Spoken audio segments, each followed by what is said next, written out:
Hello students, today we'll be discussing worksheet number 5 of class 10 subject science. The topic of discussion is electronic configuration. In the previous worksheet, we talked about electron and how it revolves around the nucleus. Now you must be thinking whether these electrons revolve in a random fashion or are there any certain rules. So yes, there are certain rules which govern this motion. Let's see, the orbits or shells in which electron revolve is represented by letters or alphabets such as K, L, M and N. And in the same order, K is called as first shell, L is called as second shell, M is called as third shell and N is called as fourth shell. Now, the maximum number of electrons that can be accommodated in these shells are different, and it is given by a rule which is called as 2n square rule or Bohr and Bury rule. Let us see this rule. According to this rule, we assign numbers to different shells. For example, K shell is numbered as 1, L shell is numbered as n equal to 2, M shell is numbered as n equal to 3 and N shell is numbered as n equal to 4. Now, to find out that what is the maximum number of electrons that K shell can accommodate, you just have to see the n is 1 here for K. Put it in 2n square, what you find out is 2 into 1 square, you will get 2. So, the maximum number of electrons that can be accommodated inside K shell is 2. Similarly, if you find out for L, you will see for L, n is equal to 2. And if you put it in 2n square, you will find out, so it is 2 into 4 which is equal to 8. So 8 electrons can be filled in L shell. Similarly, you find out for M and N, and you find out in the M shell the maximum number of electrons that can be filled is 18, and in the N shell the maximum number of electrons that can be filled is 32. Okay.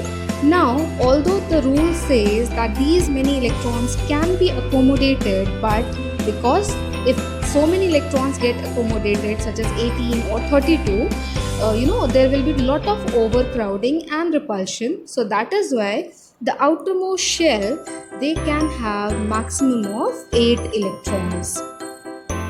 Let us see the electronic configuration of first 20 elements. Here,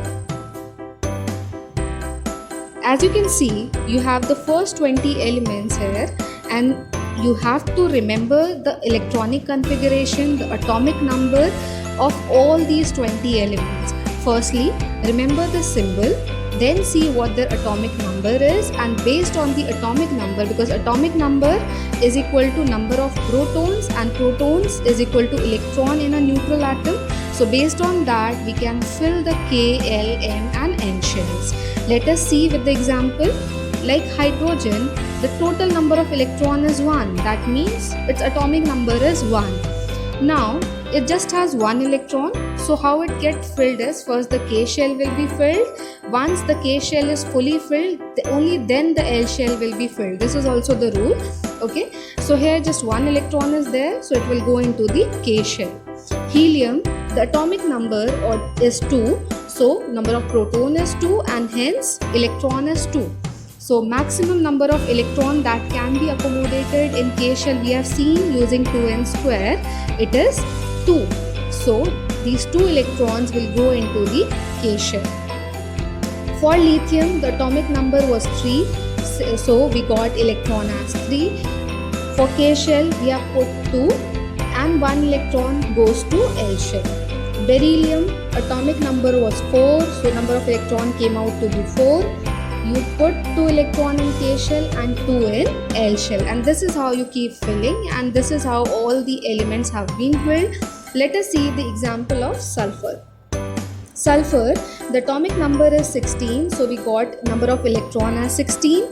Now for K, L and M and N shell, what you do is, for K shell only 2 electron you can fill, duplet can be filled. Then 8 goes into the L shell. Now see how many electrons are left. Total 16 electrons are there that you have to put in these shells. 10 you have already accommodated, 6 are left, so those 6 goes into the M shell. So the electronic configuration become 2, 8, 6, and this is how you find out the electronic configuration of all these elements. I hope it is clear. Okay, now based on the information, let us see what the questions are. The first question says, write the number of electrons that can be accommodated in K, L and M shell. Okay, so based on 2n square rule, we have seen that in K shell, 2 electrons can be filled, in L, 8, in M, 18, and in N, it is 32. So this is the answer for question number 1. Okay, let's see question number 2. Maximum number of electron in a shell is given by formula 2n square. You have to find the maximum number of electron in L and M shell. Okay, the same question. So see, for L, n is what? N is equal to 2. For M, n is equal to 3. Putting it in the formula 2n square, you will find out. For L shell, for L, when you put it in 2n square, you see n value is 2, 2 into 2 square, so you get 8. For M, value of n is 3, so 2 into 3 square, you get 18. Okay, so for L shell 8 electrons, for M shell 18 electrons. Come to question number 3. Write the electronic configuration of the following elements. So to find out the electronic configuration, you should remember their atomic number. Only then you will see what the number of electrons are and find out the electronic configuration. Okay, let us see. Magnesium, the atomic number is 12. For now, you can see the table. Magnesium 12, sodium 11, then you have chlorine 17, aluminium 13, carbon 14 and oxygen 16. Okay, so here you have carbon and here you have oxygen. So all these elements you can see. For magnesium, first we'll see number of electrons 12. So for magnesium it will come out to be 282. For sodium, Na, I'm writing the symbol. The atomic number was 11, number of electrons 11, and so you get 281. Okay, come to the next one, chlorine. Atomic number was 17, so you have 287. You see, in the K shell we are filling 2, in L shell 8, and in M shell we have the maximum capacity is 8, but here the electrons are 7. Aluminium 13, so what you do is 283. For carbon, the atomic number was 6, so what you do is 2, 4. For oxygen, the atomic number is 8, so what you do is 2, 6. So this is how you find out the atomic electronic configuration of all the elements.